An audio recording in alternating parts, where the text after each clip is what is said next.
Coming Ashore is about me in 3 different countries. The first one is in England, and I live at Oxford and I'm a student, and it's about sort of being in London in Carnaby Street and swinging 1968.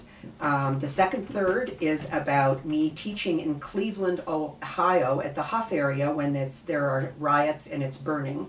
And it's about trying to teach while an area is burning.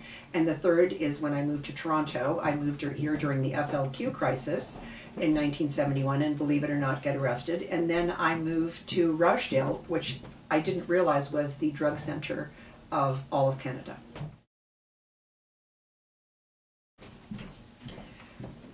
It was hard to decide what to include, and I'm always too verbose. So the first draft was about as long as War and Peace. So I had 3 friends read it.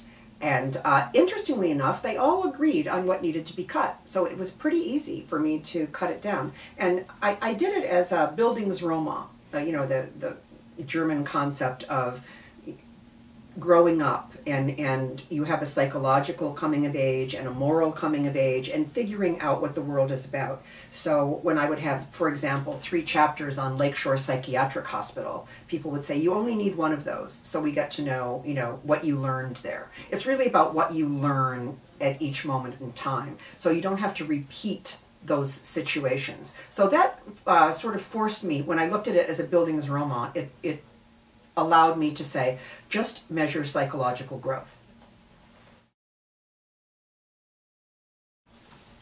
Well, one of the things I've realized is I'm totally incapable of insight. So that's one of the reasons why I constantly get into trouble in all 3 of my memoirs, right? But I did actually learn something. Now, whether I'm able to apply it or not is another story. But when I read the whole book over, I said, wow, you are a round peg in a square hole, and you just keep doing that.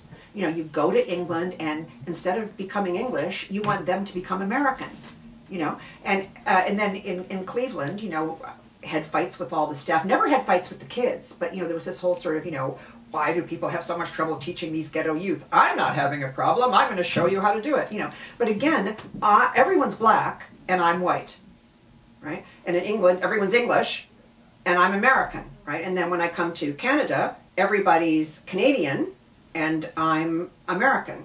And then when I meet the, quote, man of my life, you know, he's Jewish and their family hates me and I'm the only non-Jew. So I realize everywhere I go, for whatever reasons, I make myself an outsider, and then I become enraged at those people that aren't making me part of their lives. You know, and I thought, why do I keep repeating that thing? And I did learn that by reading the book, not by writing it, but by reading it. Later I said, wow, what's that about?